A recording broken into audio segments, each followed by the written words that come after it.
ଭଲ କଥା ଛୁଆଟି ମନେ ରଖ। ଅଚ୍ୟୁତଙ୍କ ବାଣୀ, ବିନାଶ କାଳେ ବିପରୀତ ବୁଦ୍ଧି। ବିନାଶ କାଳେ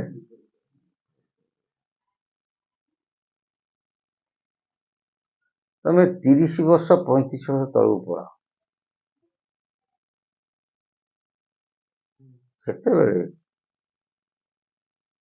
ଲୋକଙ୍କର ଆଚାର ବିଚାର, ଚାଲିଚଳନ, ବ୍ୟବହାର, ସଂସ୍କାର ଇଏ ସ୍ୱତନ୍ତ୍ର ଭାବରେ ଥିଲା।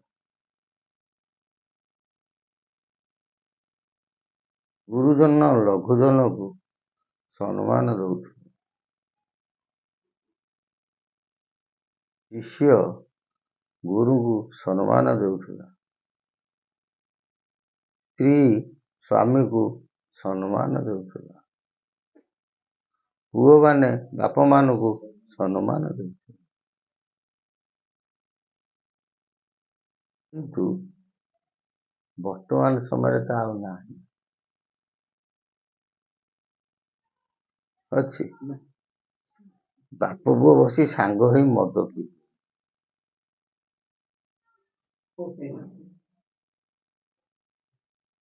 ପୁଅ ମଦ ପିଉଛି, ବାପ କହୁଛି ବାପ ହବ ନା ହଁ ଟିକେ ଦଉନୁ, ଦିହ ହାତ ଦର୍ଜ ହେଇଗଲାଣି। କଣ ସଂସାର ହେଲା? ଭୟ ଶୂନ୍ୟ ମାନବ।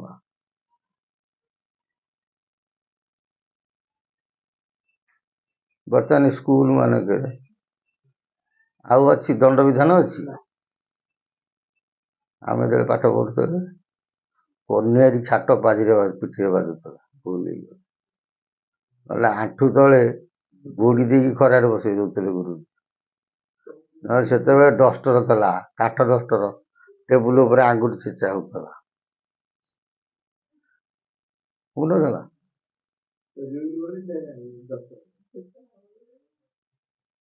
ବର୍ତ୍ତମାନ ସେ ଅଛି। ଶିଷ୍ୟକୁ ଯଦି ଗୁରୁ ବାଡଉଛନ୍ତି, ଗାର୍ଡିଆନ ନେଇ କଣ କରୁଛନ୍ତି, ଗୁରୁଙ୍କ ନାଁରେ ଥାନାରେ ଗୋଟେ କେସ୍ ଦେଇଛନ୍ତି। ସେ ବାଡେଇବେ କାହିଁକି? ପିଲା ପାଠ ପଢିଲେ ପଢୁ, ନହେଲେ ନା, ଭୟ ଆଉ ନାହିଁ।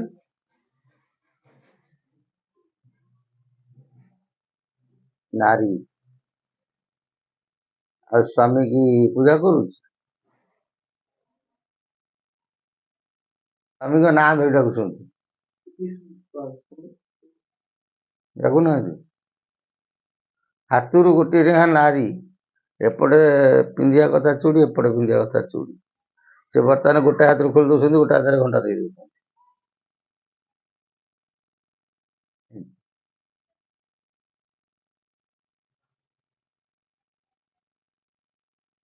ସମୟ ଆଉ ନାହିଁ।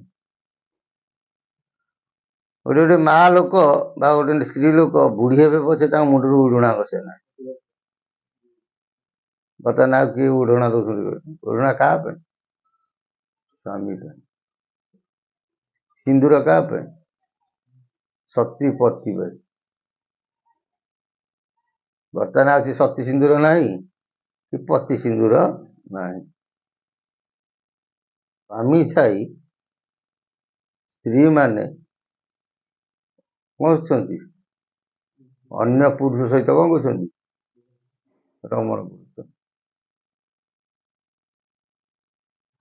ନାରୀ ମାନେ ଉଗ୍ର ହେବେ ଲୋ, ନାରୀ ମାନେ ଉଗ୍ର ହେବେ। ବର୍ତ୍ତମାନ ହେଇନି? ସବୁ ନାରୀ ନୁହଁ, କାରଣ ମା ସମସ୍ତେ ସମାନ। 100 ବର୍ତ୍ତମାନ 90 ଭାଗ।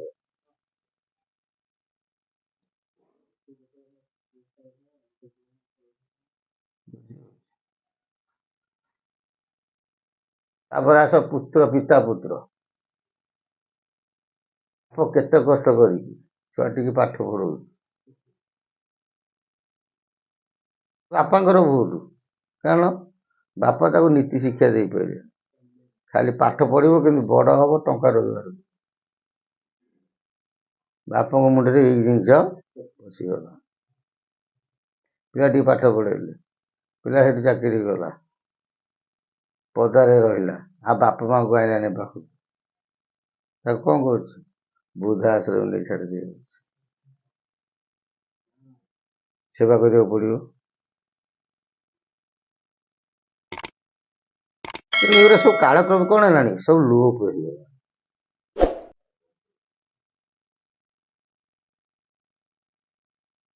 ଆମ ଘରମାନଙ୍କରେ ଦେଖ, ରବିବାରେ, ଗୁରୁବାରେ, ପୂର୍ଣ୍ଣମୀ, ସଂକ୍ରାନ୍ତିରେ କ'ଣ ହୁଏ? ଅରୁଆ ଲୋକ ଖାଆନ୍ତି ନା?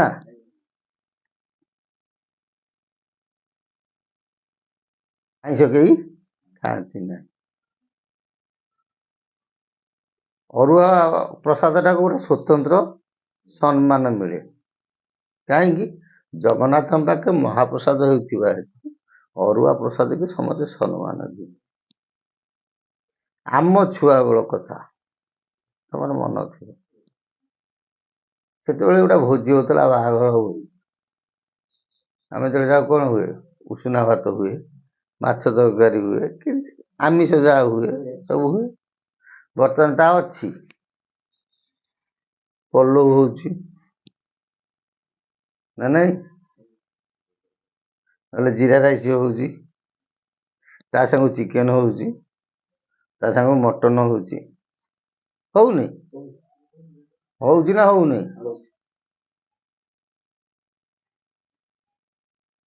ଅରୁଆଟାକୁ ଆମେ ସ୍ୱତନ୍ତ୍ର ସମ୍ମାନ ଦିଅନ୍ତି। ଆଉ ସମ୍ମାନ ଅଛି? ସେଇ ହିସାବରେ ତମେ ଦେଖୁନ, ଏ ବାହାଘର ହେଇନଥିବ ମାସେ, 2 ମାସ, 3 ମାସ, 5 ବର୍ଷ ଭିତରେ କି 2 ବର୍ଷ ଭିତରେ ସ୍ୱାମୀ ସ୍ତ୍ରୀ ଭିତରେ ଝଗଡ଼ା ହଉନି? ଛାଡ଼ପତ୍ର କେତେ ହଉନି? କାହିଁକି? ନୀତିହରା ମାନବକୁ ନୀତିହରା ଦଣ୍ଡ।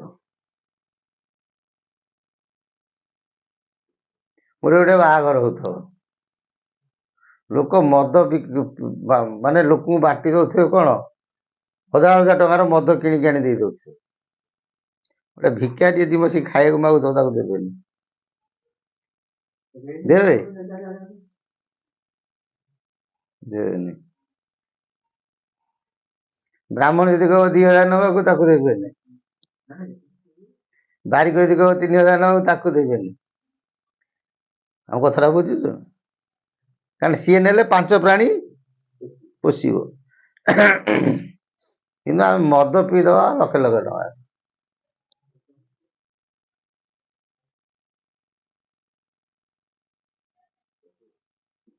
ହଁ, ହଉଛି ନା ହଉନି? ଏମିତିଆ ଘଟିବ ବୋଲି ସବୁ ଆଗରୁ ମହାପୁରୁଷ କହିଛନ୍ତି। ଅକ୍ଷର ଅକ୍ଷର ସତ୍ୟତା। ଆମେ ବାଜା ବଜେଇକି ବାଣ ଫୁଟି ସବୁ ବାହାବାକୁ ଯାଉଛେ। ମୁଁ କାଲି ତ ଯାଇଥିଲି ଗୋଟେ ବରଯାତ୍ରୀ,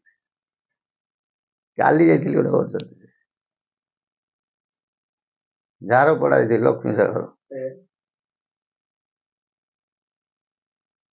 ବାଜା ଫୁଟେଇ ବାଜା ବଜେଇ ବାଣ ଫୁଟେଇକି ଲୋକ ସବୁ ଡ୍ୟାନ୍ସ କରିକି ଯାଆନ୍ତି, କ'ଣ ବାହା ହେବା ପାଇଁ ଯାଆନ୍ତିନି ନା? ବାହାଘରେ ବାଜେ କ'ଣ? ତେଲିଙ୍ଗି ବାଜା। ବର୍ତ୍ତମାନ ବହୁ ଆଡ଼ମ୍ବର ବାଜା ସବୁ ବାଜୁଛି। କାହିଁକି? ଆମେ କହୁଛୁ ଶୁଭ, ନା ଆମେ କଥା ଉଲ୍ଟାଟା। ସେ ଭାରି ଖୁସିରେ ଯାଆନ୍ତି ନାହିଁ, ସିଏ ଯାଆନ୍ତି,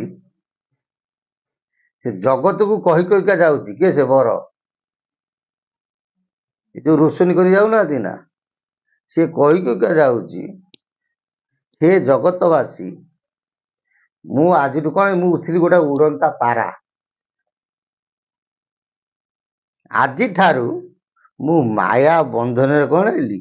ବାନ୍ଧି ହବାକୁ ଯାଉଛି, ଆଉ ଉଡ଼ି ପାରିବି ନାହିଁ। ଏଇ କଥା ଉପରେ ତୁଳସୀ ଦାସ ତାଙ୍କ ତୁଳସୀ ଦୋହାରେ ଗୋଟେ ବଢ଼ିଆ ପଦ କରିଛନ୍ତି। ବୁଝିହଉଛି ନା? ବିବାହ ଉତ୍ସବେ ମାତି ଛନ୍ତି ସର୍ବେ, ହୋଇ ମହାନନ୍ଦ ଉଭର। ଆଜି ନାନା ବାଦ୍ୟ କମ୍ପେ ବିଷ୍ଣୁପଦ, ପାଲିଙ୍କିରେ ଚଳେ ବର। ମାନେ ବାହା ହେବା ପାଇଁ କି ପୁଅ, ଆଜି କ'ଣ ହଉଛି? ବର ପାଲିଙ୍କିରେ ଯାଉଛି ବର୍ତ୍ତମାନ ପାଲିକି ଆଉ ନାହିଁ, ଗାଡିରେ ଯାଉଛି ଆଉ କଣ, ଧରିନିଅ ଗାଡି ଆଉ ପାଲିକି ବଦଳି ଗାଡିରେ ଯାଉଛି ଆଉ। ମହାନନ୍ଦେ ବହୁ ଖୁସିରେ ଯାଉଛି। କିନ୍ତୁ ମୋର ମନ ଭାବ ଇଏସନ ବିବାହ ଏହା ନୁହେଁ। ମୋ ମନ କହୁଛି ଏହା ବାସ୍ତବ ମତରେ ବାହାଘର ନୁହେଁ। ଭବ ପାରାବରେ ପଶିବା ପାଇଁ କି ଘୋଷଣା ମାତ୍ର ହୁଏ। ସେ ଡେଙ୍ଗୁରା ଦେଇକି ଯାଉଛି, ବାଜା ବଜେଇ ଯାଉଛି, ଡିଜେ ବଜେଇ ଯାଉଛି। ହେ ଜଗତବାସୀ, ମୁଁ ଆଜି ଭବ ପାରାବାରରେ ପଶିବାକୁ ଯାଉଛି, ମାୟା ସଂସାର ଭିତରେ ପଶିବାକୁ ଯାଉଛି, ମୁଁ ମୋ କାଳ ପୁରୁଷକୁ ବେକରେ ବାନ୍ଧିବାକୁ ଯାଉଛି। ତମେ ଜଗତବାସୀ ସମସ୍ତେ।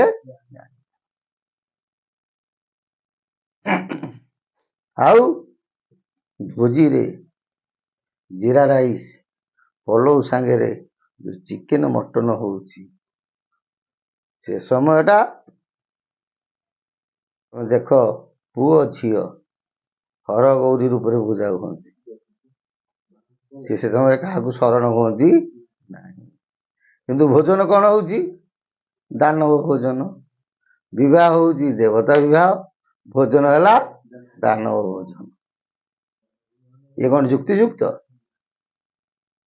ସେଥିପାଇଁ ମହାପୁରୁଷ ଲେଖିଲେ, ଆମିଷ ସଙ୍ଗେ କୈବଲ୍ୟ ଭୋଜନ କରିବେ, ଅତି ଗର୍ବେଣ ଯାଇ ଫୁଲ, ଦେଖିବ ବେନି ନୟନ ଯାଇ ଫୁଲ। ଆମିଷ ସଙ୍ଗେ କୈବଲ୍ୟ, କୈବଲ୍ୟ ଏଠି ହଉଛି ଅରୁଆ।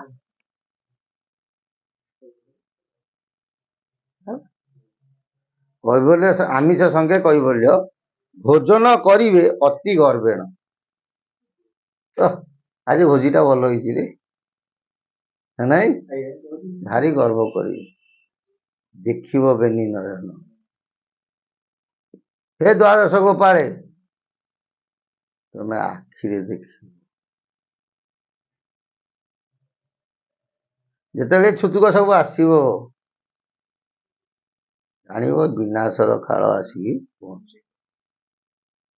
ଏ ଯୋଉ ଭୋଜନ ଏଗୁରା ସମସ୍ତେ କରିବେନି, ଏ ହଉଛି କଣ ଦାନବ ଭୋଜନ। ଅନେକ ବାହାଘର ଦେଖିବ ମନ୍ଦିର ମାନଙ୍କରେ କରୁଛନ୍ତି, ପୁରା ସାଧା କରୁଛନ୍ତି। ଆଉ ଅନେକ ବାହାଘର ଦେଖିବ କେତେ ଜୀବ ବଧ ମରା ହଉଛି। ଆରେ କେତେ କୁଇଣ୍ଟାଲ ମଟନ ହେଇଛି? ନା 3 କୁଇଣ୍ଟାଲ ମଟନ ହେଇଛି। କିନ୍ତୁ ପୁଅ ବୋହୂଙ୍କର ଦାମ୍ପତ୍ୟ ଜୀବନ 3 ବର୍ଷ ବି ପୁରୁଣା ହଉନି। ତେଣୁ ଆମେ ଜାଣି ଶୁଣି କଣ ହଉଛି ବିନାଶକୁ ଡାକିକି ସ୍ୱୟଂ ମର୍ଯ୍ୟାଦାବାନ ପୁରୁଷୋତ୍ତମ ରାମଚନ୍ଦ୍ର ତାଙ୍କ ସ୍ତ୍ରୀ କଥାରେ ପଡ଼ିଗଲେ।